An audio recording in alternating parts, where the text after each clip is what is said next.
Between 1988 and 1989, South Africa was gripped by fear as 6 young girls vanished without a trace. Their names: Tracy Lee Scott Crossley, Fiona Harvey, Joan Horn, Odette Boucher, Anne-Marie Waipnar, and Yolanda Wessels became synonymous with one of the country's most chilling mysteries. At the center of it all was Cornelius Gerhardus van Rooyen, better known as Gert van Rooyen, a man whose dark secrets died with him. But what really happened to these girls? Were they victims of a lone predator, or was something far more sinister at play?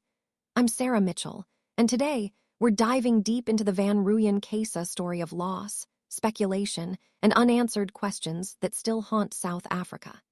Stay with us for the next 10 minutes as we uncover the truth and explore some shocking theories that have never been fully investigated. Cornelius Gerhardus van Rooyen, or Gert to those who knew him, was born on April 11, 1938 in South Africa.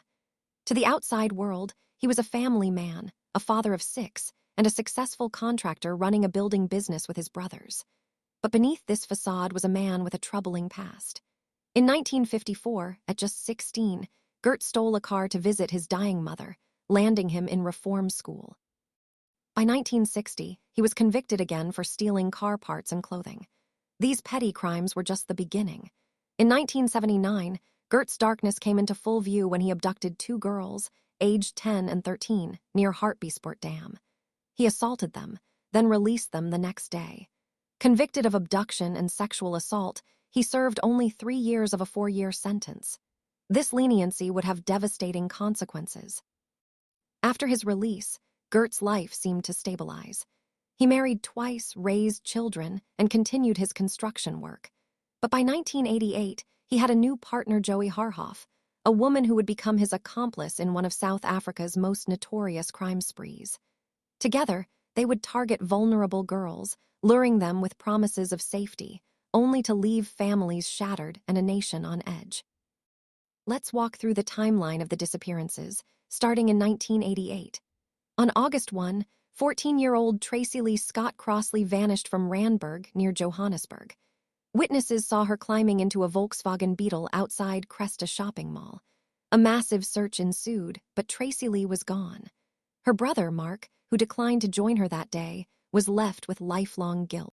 4 months later, on December 22, 12-year-old Fiona Harvey disappeared in Pietermaritzburg. She'd gone to buy milk just 2 blocks from home.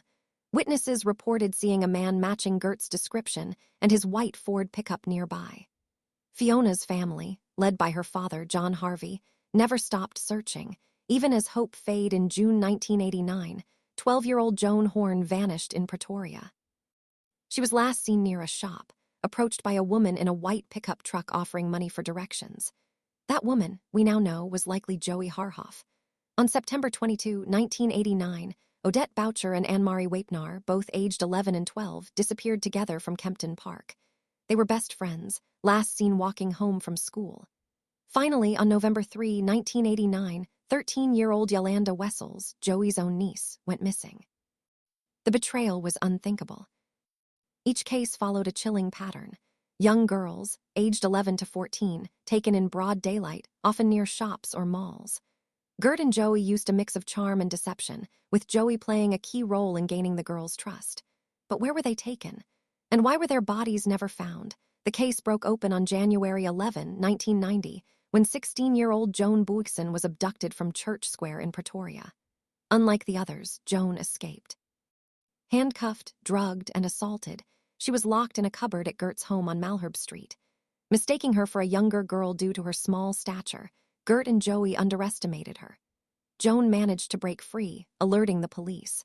When Gert realized the net was closing in, he fled with Joey. On January 15, 1990, during a police chase, Gert shot Joey with a .357 revolver and then turned his .357 revolver on himself. The secrets of the missing girls died with them. Joan's escape was a miracle, but it left more questions than answers. The police searched Gert's home, but no trace of the missing girls was found. The case went cold, and South Africa was left to grapple with a mystery that refused to be solved. In 1996, Absa Bank donated Gert's former home to the police for a thorough investigation. The house was demolished, its roof vacuumed for hair and nails, and the soil sifted for clues. Some bones were found, but forensic pathologists determined they were non-human. In 2001, Gert's son, Flippy Van Rooyen, was convicted of perjury after giving conflicting statements about the case. Flippy, already serving a life sentence for an unrelated murder, claimed the girls were part of satanic rituals, their bodies burned with acid or trafficked to the Middle East. These claims were dismissed as unreliable, but they fueled speculation. Private investigator Don Chandler, who worked the Fiona Harvey case, believed Gert may have taken the girls to Durban, where he had ties to a construction company with access to shipping containers. Could the girls have been trafficked overseas, or were they buried beneath one of Gert's construction projects? In 2013, bones were found under a pool in East Rand, built by a company linked to Gert. Forensic expert Dr. Paul Klatzo argued they could belong to a child, but police claimed they were adult remains. The truth remains elusive. With no bodies and no convictions, theories about the Van Rooyen case have multiplied. One persistent rumor, backed by Flippy's claims, suggests Gert was part of a larger network.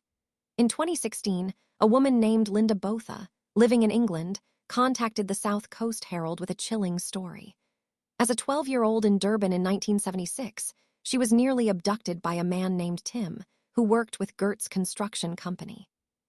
She claimed Joey Harhoff was present, and an older couple discussed what to do with her. Linda escaped, but her story suggests Gert's crimes may have started earlier and involved others. Another theory points to Gert's construction business. As a contractor, he had access to sites across South Africa. Some speculate the girls' bodies were hidden in concrete foundations or under pools, like the East Rand discovery. In 2019, a woman named Sarah Sloan came forward, claiming to be Fiona Harvey. She described horrific abuse at Gert's hands, including burns that erased her fingerprints. Her DNA was tested, but Fiona's family rejected her claims, saying her eyes didn't match. Was Sarah a survivor, or was she seeking attention? The most disturbing theory is that Gert and Joey were part of an international trafficking ring, possibly involving government officials. Flippy alleged 3 National Party ministers were complicit, selling girls for profit. While unproven, these claims resonate with South Africa's history of corruption during apartheid. Could the girls still be alive, scattered across the globe? Or did Gert and Joey destroy all evidence before their deaths? The Van Rooyen case changed South Africa. It sparked a wave of stranger danger awareness, much like the Etten Patz case in the U.S. milk carton campaigns, inspired by American efforts, featured the girls' faces, but none were found. The National Center for Missing and Exploited Children, established in 1984, set a global standard for missing children cases, but South Africa lagged behind. The case exposed flaws in the police system, with critics arguing that apartheid-era priorities sidelined investigations into missing children, especially non-white victims. In 2020, George Boucher, Odette's father, passed away without answers. His 31-year search inspired others to keep the case alive. Memorials, like the one unveiled in Capitol Park, keep the girls' names in the public eye. But for families like the Harveys, Horns, and Wessels, closure remains out of reach. The Van Rooyen mystery is more than a true crime story, it's a wound that refuses to heal.